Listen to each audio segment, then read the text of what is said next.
Right. Hi and good evening to everyone. I'm Clarissa and I will be your host for episode 4 of the Alumni Diaries. As usual, a Q&A session will be held during the last 15 minutes before the program ends.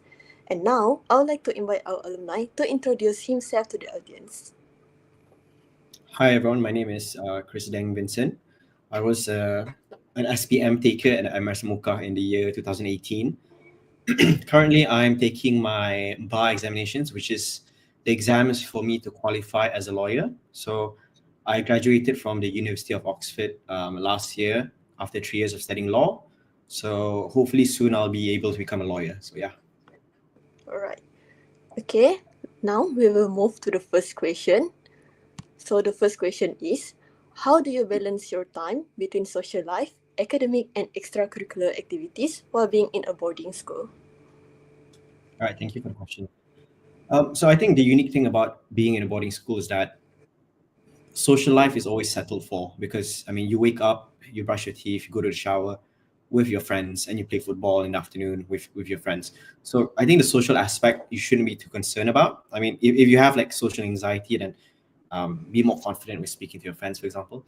But I think the main issue is balancing between academics and extracurricular activities, especially if you are more of a driven student where you have a lot of extracurricular activities on the side, right? I think my advice is to give 100% in both aspects. As in, what I mean by that is that when you study academically and when you practice for whatever extracurricular activities that you have, give it your 100% focus. Okay, because I think by focusing when doing something, you'd be able to achieve a lot more while studying for a lot less, for example. So what I mean by that is that, for example, in a classroom, focus when the teacher is teaching. When you're doing your homework during prep, just try and finish your homework. Okay. Like if you have extracurricular activity, maybe it be like olahraga or debate or whatever, just give your 100%. Because all of us have 24 hours in a day, but it's how you use those 24 hours that matters in the end, right? So yeah, to balance time, just give 100% and everything will be okay. And I use that quote unquote technique even today as well. Just give 100%. So yeah. Alright, thank you. Next, a lot of students, especially the upper form students, are struggling with their academic, especially for the STEM subjects. So, do you have any tips for excelling in SPM subjects? Okay, I can give general advice and also more practical ones. I think general advice is to be organized with your timetable, right? I think having a timetable, a proper study timetable is important. And I guess in terms of practical advice, there are two things that you can do. One is to focus on your weak subjects. Because you need to remember that SPM, there's 9 subjects. That's a lot of subjects, right? I mean, at least 9. If you take 10, there's 10. If you take like 12, there's 12 subjects. But minimum is 9, right? So focus on your weak subjects because everyone wants to get straight A's. It doesn't matter if you get like 10 A plus but 1 B because it's not a straight A, you know. So focus on your weak subjects. Make sure your weak subjects are taken care of. Another practical advice is, especially for STEM subjects, is to do past year papers. No matter whether you're in SPM or you're taking A levels, foundations, university, past year papers are your best friend. You know. So what I used to do during SPM is that I would have like just a few books. You can buy them or you can ask for a teacher from a teacher to print them. Just a bunch of books of past year papers. So every night during prep, I would just go with my friend. We would just do past year papers on and on and on and on and on. You know, because SPM does a lot of memorization, and you'll see the patterns the more you do. So the more you practice, the better you get. So yeah, so just do past year papers. That's my advice. Yeah. In your opinion, what was the hardest subject for you and how did you study for that subject? I mean, I think hardest subject, hmm,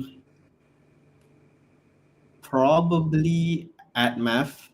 I mean, I think conceptually at math is okay, but I think the exams were very difficult. I don't know how the exams are now, but during my year, I remember there are quite a number of difficult questions. Okay, you guys can look at 2018 at math and then you let me know if it's difficult. If it's easy for you, then sure. But yeah, I remember at math was difficult. So yeah, how I studied for it, I don't know how I studied for it. I guess just doing past year papers, honestly. To be honest, I didn't do that well for math. I mean, I got an A, but not an A plus. Um, so yeah, I guess just practice again and again. Oh, another thing is to always ask questions to your teacher. You know, your teacher is your best friend, and I mean, you may not like your teacher, whatever, but yeah, whatever questions that you have, ask your teacher. Okay, they are there to help you, and might as well just use their resource. Yeah. Right, thank you. Next, did you receive scholarship to continue your studies at university? If so, could you share the process and step to secure a scholarship? Yeah, I got a scholarship under something called Yayasan Kazana, right? Yayasan Kazana, okay, it's a charity started by Kazana National. So Kazana National is a GLC government linked company that essentially manages the assets of Malaysia, like essentially bendahari Malaysia. Like you just imagine that bendahari Malaysia. Yeah. So the so I'll just explain what Yayasan Kazana is first. So Yayasan Kazana they offer um, essentially scholarships for people that want to take any subject. So you want to take medicine, you want to take law, you want to take engineering, you want to take psychology, you want to take economics. They offer everything. Okay? They don't care what subject you take, as long as their slogan, because they're under the government. So their slogan is, as long as you berbakti kepada negara, you know, as long as you come back and serve the country, they're fine with that. Okay. So so Yayasan Kazana sponsored me for my A levels and also my university. So that includes my tuition fees. They give me allowances, my accommodation in the UK where I studied. They sponsored everything lah. Yeah. So in terms of the process, I think Yayasan Kazana is slightly more difficult than every or other scholarships, because other scholarships are usually like come in two stages. So the first stage is an IQ test of some sorts. You know, like either you have to send in an essay or you have to like conduct a questionnaire, and then that's the first stage. And then the second stage is usually an interview. Okay, so it'll be an interview. But Yayasan Kazana, there's 5 stages instead of just two, right? So the first two stages, stage one and stage two, are IQ tests. So they'll give you questions like math questions, reading questions.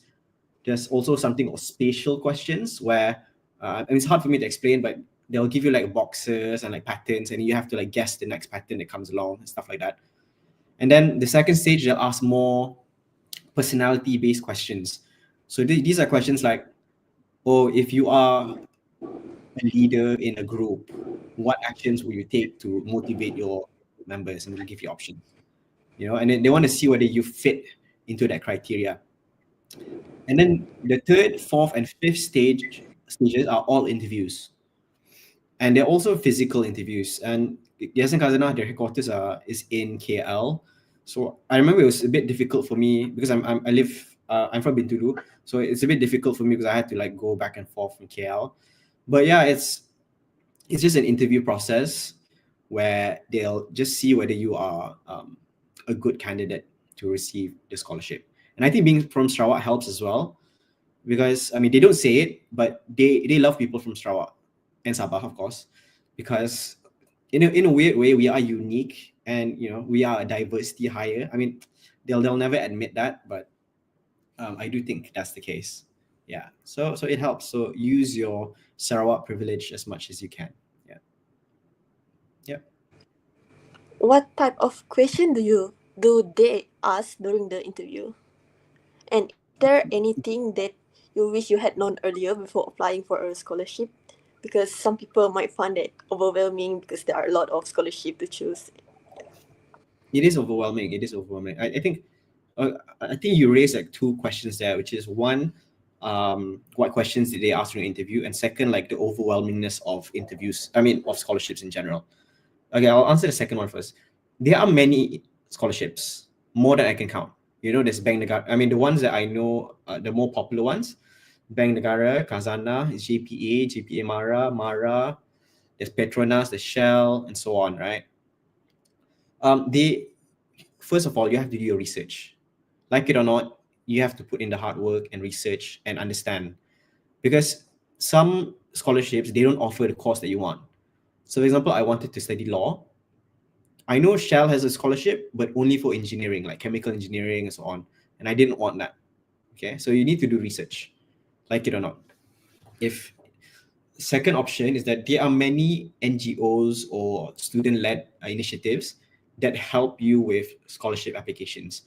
Um, I don't know the exact names. There's many of them. One of them is called BASE Initiative. So that's BASE Initiative, where I used to be a member, where we would give lectures and give booklets to students of how to apply to scholarships, like all the scholarships available, what courses, and then through that booklet, you can decide which one is best for you, right?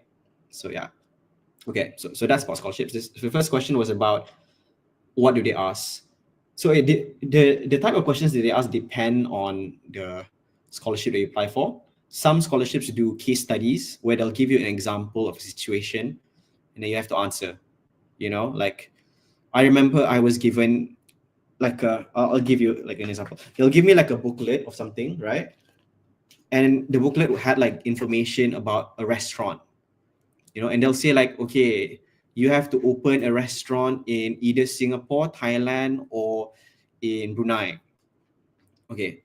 And then these are the financial data of the profitability of each restaurant. And you have to decide which restaurant, whether you want to expand to Singapore, blah, blah, blah, blah, and why. So you have to present that. So they gave me like a mahjong paper, and I had to like write everything down in 30 minutes, and then I'll present. I mean, it's very overwhelming, it's very stressful, but I mean, you have to put in the hard work, like it or not. I mean, and other than that, they'll ask you questions like, oh, why do you think you deserve the scholarship? Okay. Um, One good tip that I can give is if you guys have internet, just Google top 100 interview questions. There's going to be like a lot of websites that have that, and just practice that. You know, there'll be questions like, tell me about yourself. Why do you deserve this role? Um, what's your biggest strength? What's your biggest weakness? Stuff like that. So once you have those questions and you practice those questions in your head and you write them down, the interviews will be a lot less overwhelming. You'll be more prepared because they always ask like the same questions or the same permutation of questions. Yeah. So yeah. Right, thank you. Next, I'm sure most people will experience culture shock when they first enter university. So, can you share to us what are the differences in the environment between a secondary school and a university? Also, what was your first impression of the country you're currently studying in? Okay. So for context, I studied in Oxford, which is located in the UK, the United Kingdom. Um, in terms of the differences between secondary school and university, the biggest one is that in university you are all alone, and that could be a good thing or bad thing depending on the type of person you are. So what that means is that there won't be a teacher, there won't be a homeroom teacher, there won't be a warden that will take care of you. You know, I mean, if you're an independent person, you love this. Like you like to be alone, you like to do things on your own. Yeah, sure, why not, right? I remember quite liking that because I like the freedom that university gave me that was not afforded to me in secondary school. Um, so yeah, they won't. But at the same time, it can be a bit overwhelming because you're all alone, and this. I mean, if you don't have friends in that country, then you have to make new friends, and a lot of them are not Malaysian. So there's a cultural differences, right? Like I study in the UK, so people in the UK are a lot more. They're different than us, I mean, they're the same with Sarawak kids in that they like to drink beer, they like to party, that kind of thing, right? But in terms of culture, in terms of the humor, the jokes that they make are different, and sometimes it's difficult to relate. So I think finding friends was slightly more difficult, compared to like if you were to study in Malaysia, for example. So in terms of the differences, one is that there won't be anyone that will quote unquote take care of you. Second is the routine, where you won't have classes anymore. At least for me, because I take law, there were no classes for me. There were lectures, but the lectures were optional. So I could either go online. I mean, I could watch online or I could go physically. So if the lecture was like at 9 a.m. in the morning, I'd probably just watch online because I didn't want to go walk to the lecture hall. Whereas classes, because I mean, Oxford is a bit complicated because we don't really have a standardized class system, like high school where you go. I don't know what time do you guys go to school? 7:30, 7 after roll 6, call we probably. have morning Oh, call. 6. Oh yeah, yeah, yeah. We don't have that in uni. Like sometimes you have classes at 9 a.m. Other times you won't have classes throughout the day, and some other time you'll have classes at like 6 p.m. like just at night. So in the morning you have nothing to do. So you have to be independent and manage your time.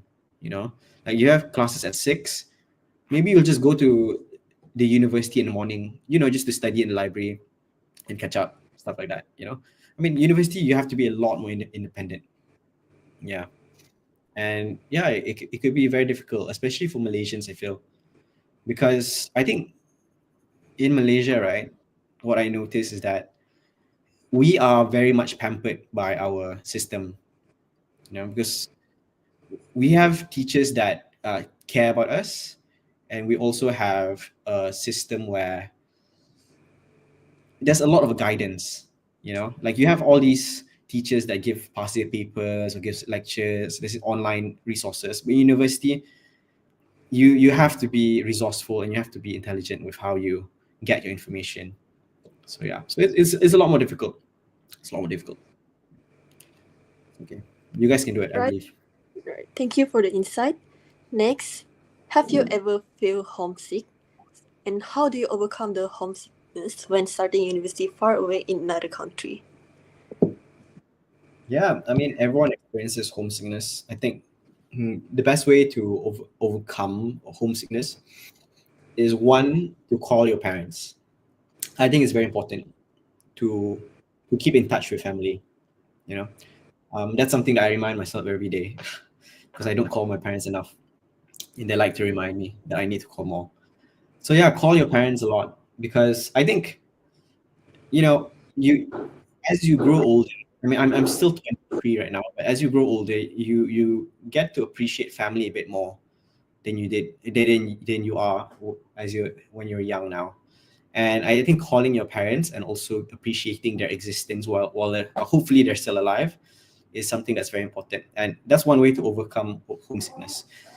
Another way is to find Malaysian food, which depends where you study, but in the UK, there's a lot of Malaysian restaurants because there's a lot of Malaysians in the UK, especially in London or Manchester.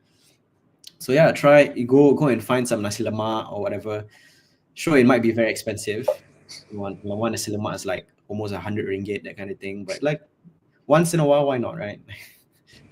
If you have the money, right? Yeah. So yeah, that's about it. Right, thank you. Next, as we know, teenagers these days tend to spend their money on unnecessary things.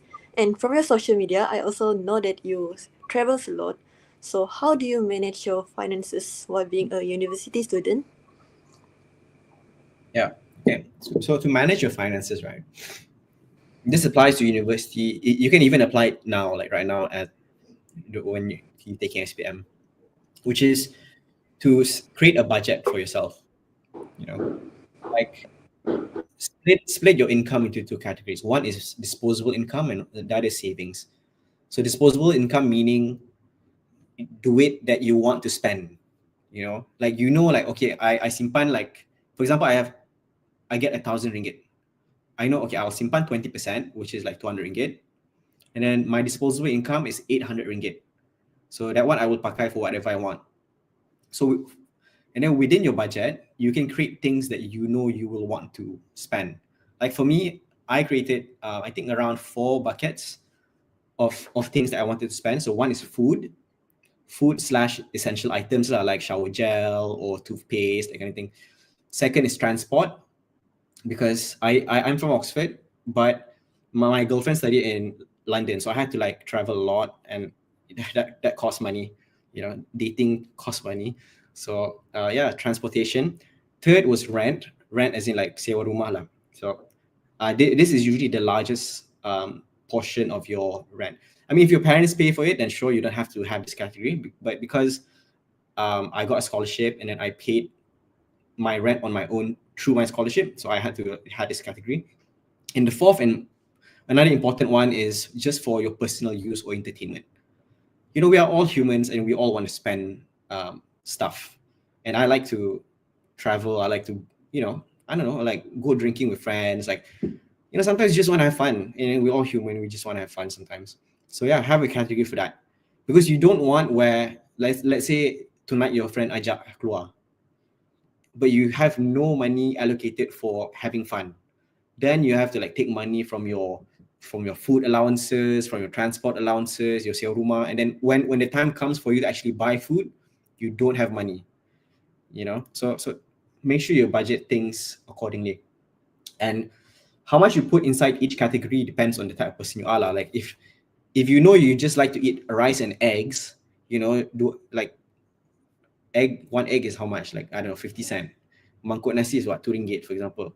So you just spend two ringgit 50 cent on each meal, and then you just calculate lah. So yeah. And then, but if you know you're the type of person that likes to like makan KFC once in a while, that kind of thing, then allocate more lah for food. So it really depends on the type of person you are, but having a budget really helps. So yeah. Right, thank you for the tips. Next, what do you do to reduce stress or burnout, especially when exam is around the corner? Okay.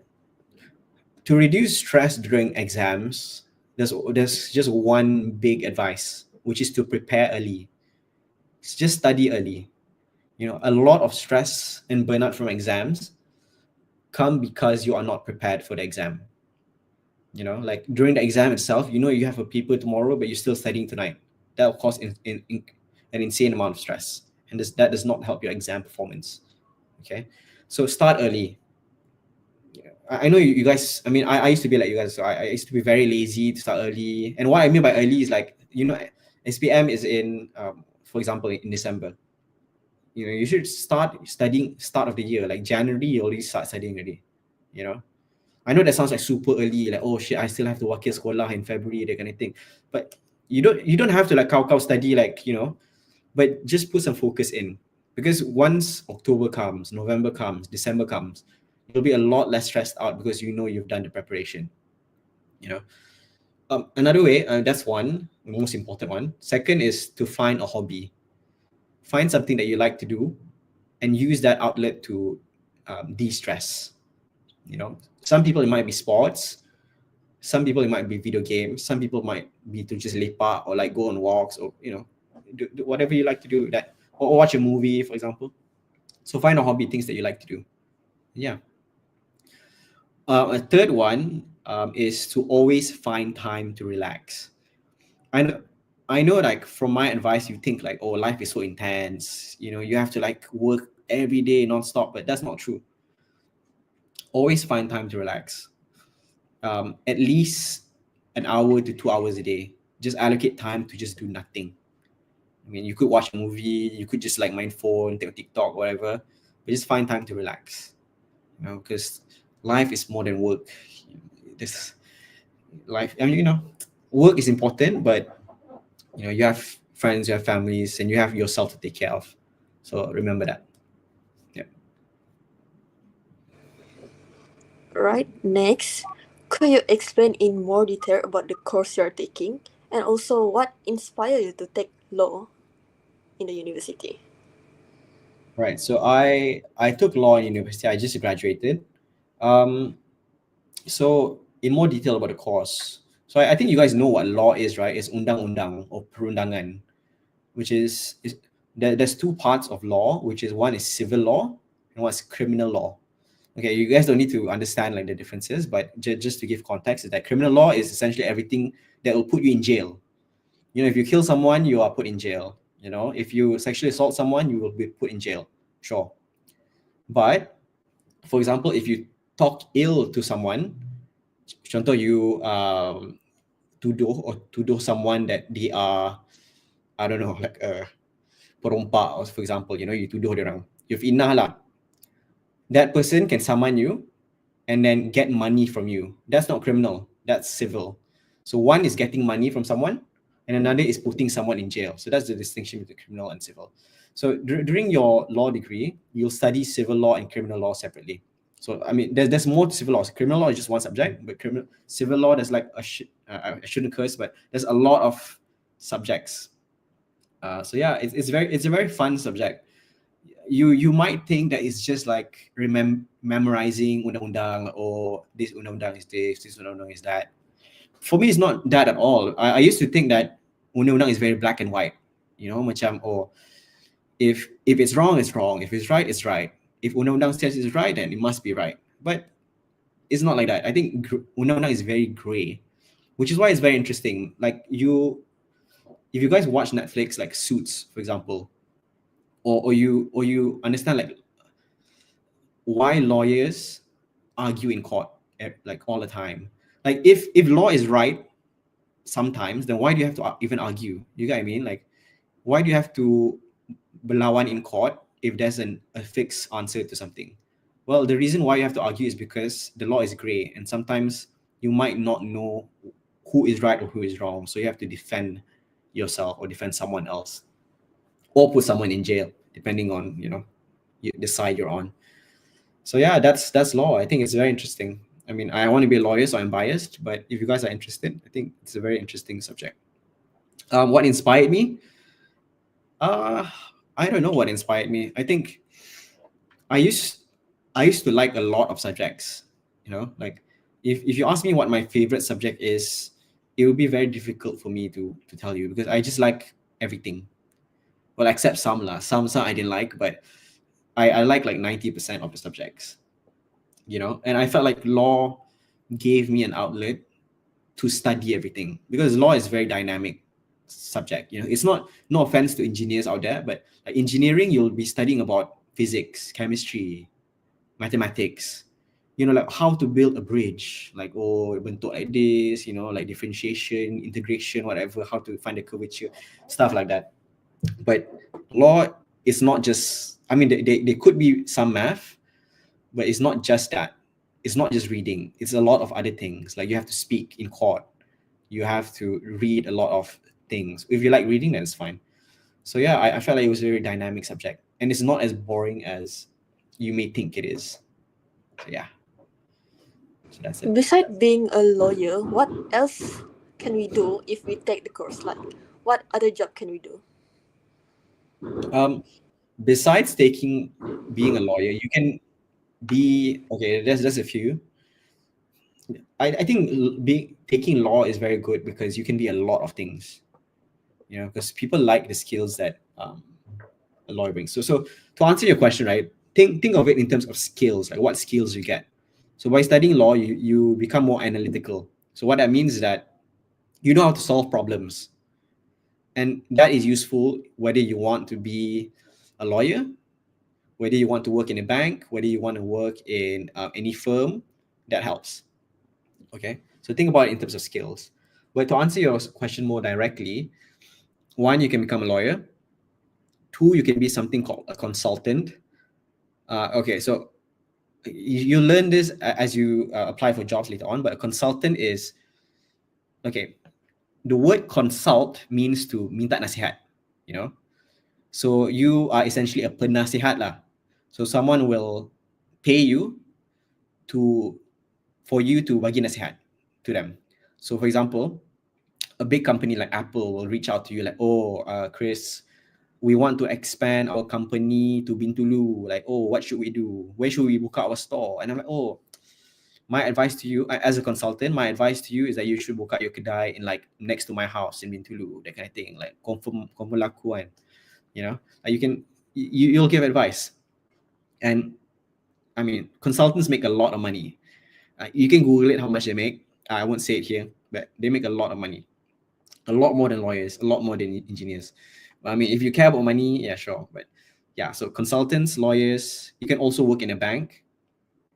It might be a bit difficult for you to apply because banks usually want math skills, and law, you don't get math skills a lot.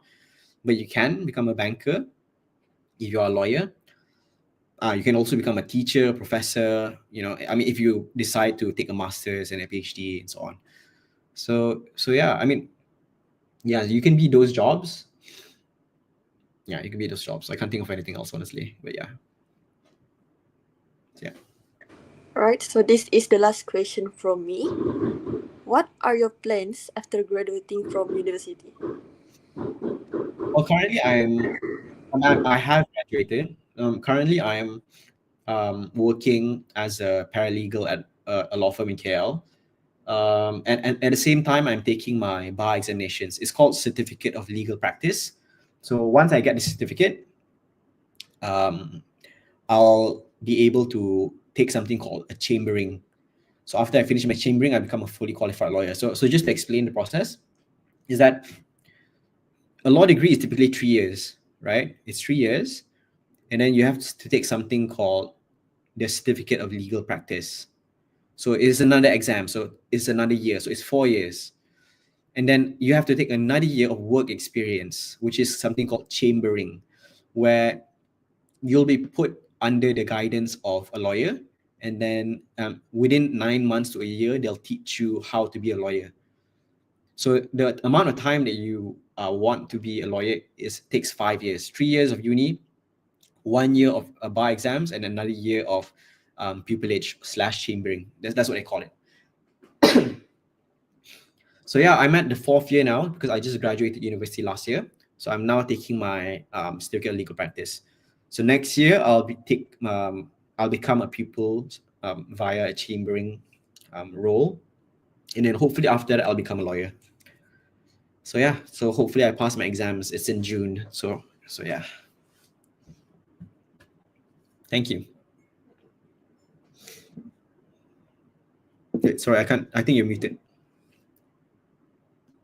Right, that was a great discussion, and I'm sure our audience has some question of their own. So let's move on to our Q&A session. The first question is, what was your favorite memory from your time at MRC Muka? Favorite memory. Wait, how do I see the questions? Like, am I able to I, see it? I don't think so. It was on my phone. Oh, okay. Favorite memory from Muka. Oh, I think my favorite memory. I think there's two. One is wakil sekolah. I used to join a lot of competitions, and I think just traveling with friends and then meeting friends from other MRSMs was very fun. Um, Another memory is playing futsal every afternoon with my friends because I used to be, MRSM is very stressful.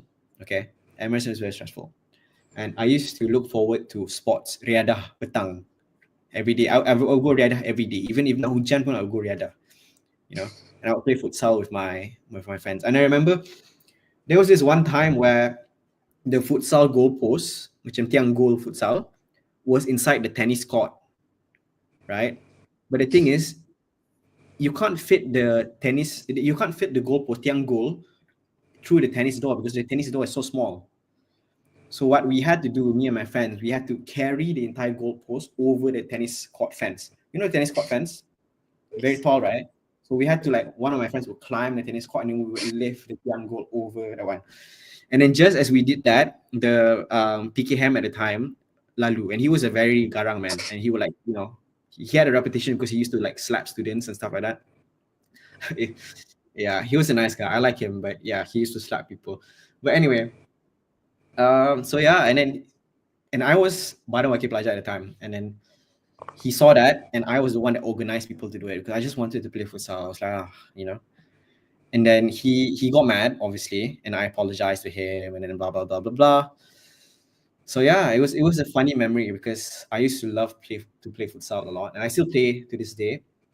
Um, and yeah, that just shows the extent that I was willing to carry an entire tiang goal over the tennis court fence. So yeah, so that was my favorite memory. Next question. How did you decide which university or college to go to? Mm, because I was under a scholarship, right? There are I can only at the time I can only apply to the top 10 universities in the world. So for me, my choice was made for me. Like I didn't have to choose because there were only 10 universities I could choose from. So I just applied to almost all of them. Like there's not a lot of universities. So I applied to Oxford.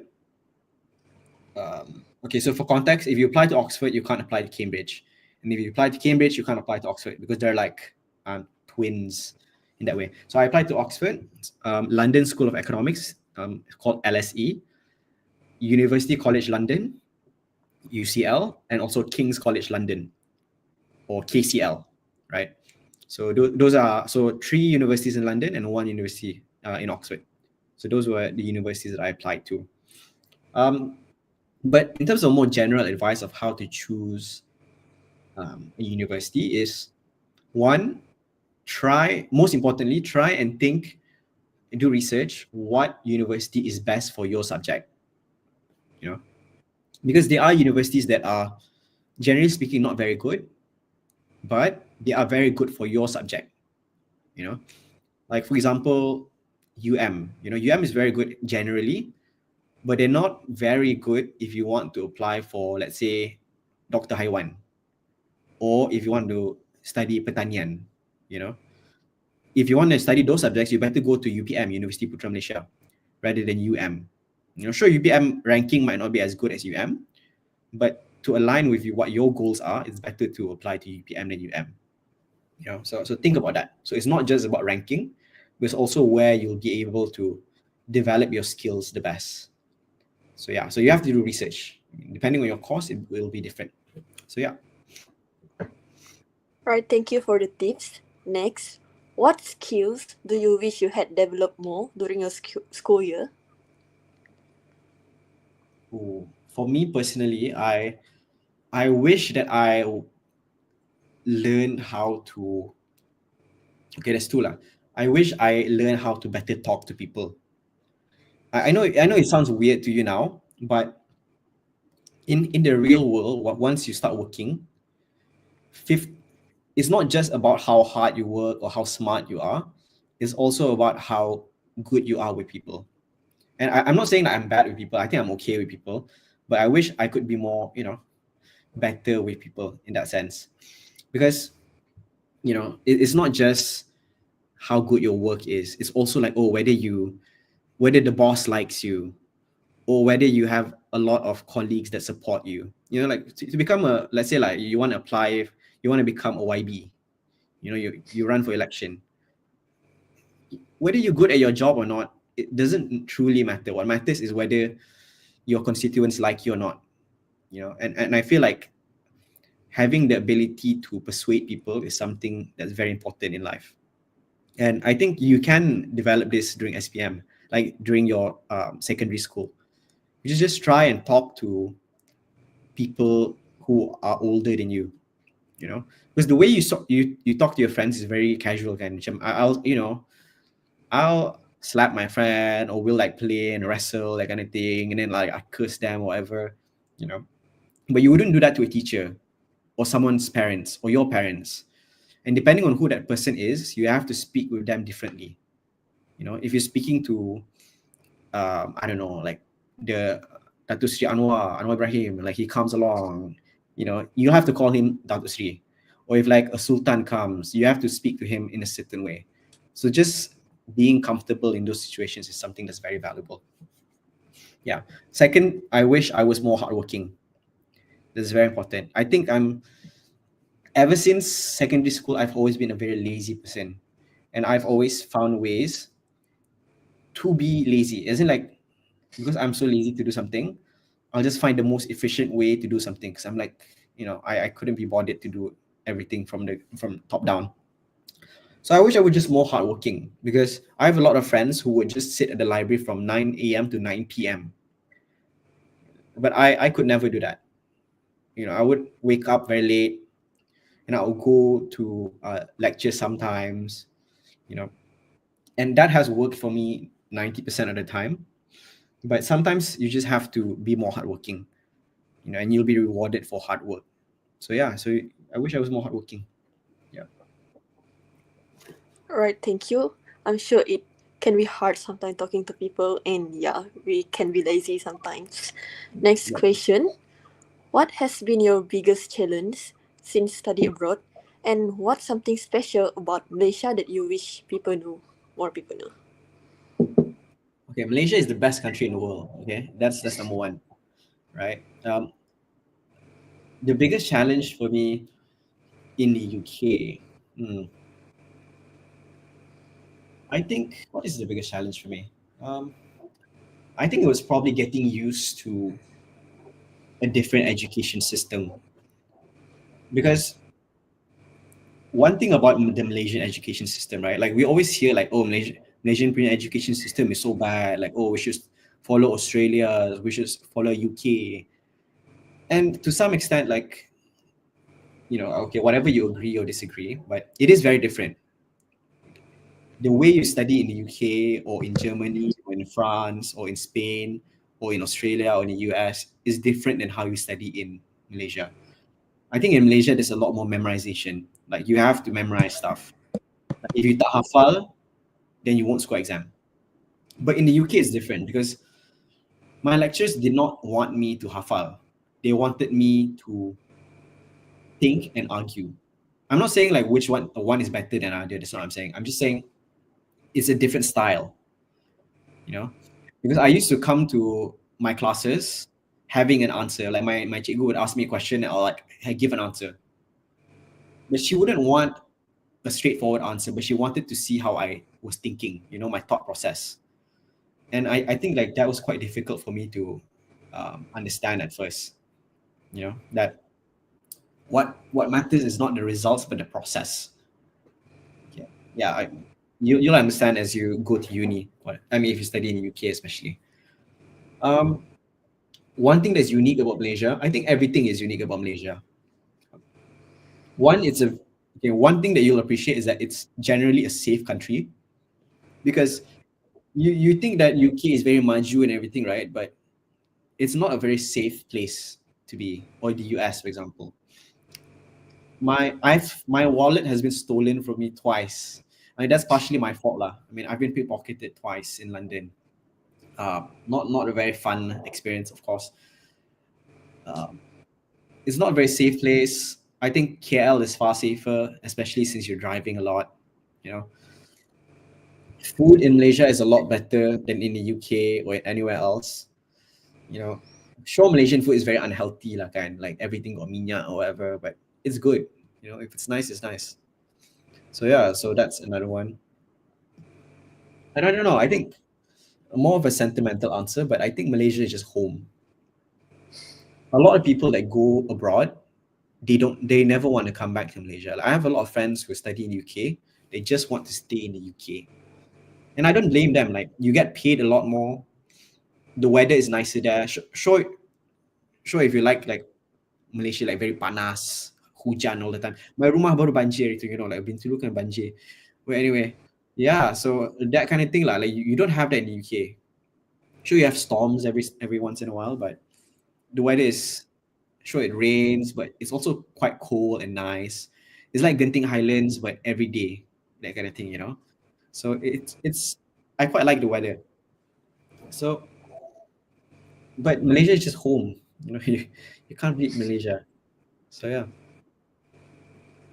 Right, I think this is the last question. How do you stay motivated and continue learning after graduation from high school? Well, you'll always be motivated. What I mean by that is that you will always have a goal. Life never ends. Once you finish SPM, I'm sure you'll immediately be thinking, oh, what scholarships should I apply to? And once you get an offer for a scholarship, you'll be thinking, oh, how should I do the interview? Or which university should I apply to? How do I score in my foundation year? Everything. There will always be goals, you know. And once you finish university, you'll be thinking, like, oh, which company should I apply to? Where should I work? Should I work in Sarawak, or should I move to KL, or should I work overseas? Should I kerja offshore? So many questions. Life will always move on, and you will always have goals. But I think an advice that I always give to people is try not to think about what goals you have. Like, sure, everyone needs a tujuan, but sometimes you just have to work because you like to work. you know like, for example, like running. Like, let's say you have your hobby is running, right? It's easy to be motivated to run every day if you know, like, you have a race in the future. Let's say I have a marathon 5 months from now. Okay, I got marathon in 5 bulan, so today I have to run to practice. But what if you don't have a marathon in 5 months? Should you still run or not? Well, the answer is yes, because it's just healthy for you and it's good for you. Like, sometimes you don't need a goal, you just have to do it.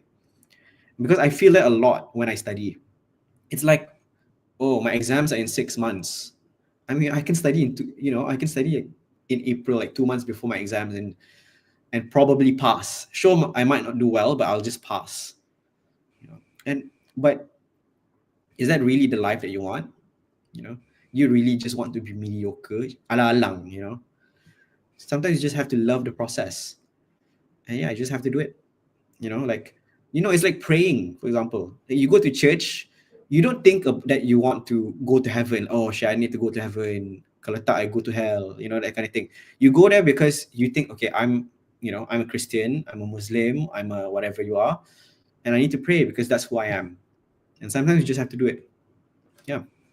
So just do things. Alright, thank you. It seemed that the time for the last episode of the Alumni Diary has come to an end. Thank you to everyone who participated, and a huge thank you to our alumni for sharing such valuable insight. Before the program ends, do you have any advice you would like to give to the student, especially the SPM candidate? Start studying now. Start studying now, and then SPM will be very easy for you. Believe me. Yeah. I mean, of course, go Riada, I don't know, do whatever you like, go cyber cafe after doing outing or whatever. You do fun things, but also be responsible and study. Most importantly, don't kena buang sekolah. If nak merokok, don't. Preferably don't. Okay. Yeah, just take care. Be responsible. Yeah. Right, thank you so much, and also thank you to the viewers for supporting this program from the first until the last episode. That's all from us. Thank you, and bye. Thank you. Bye bye.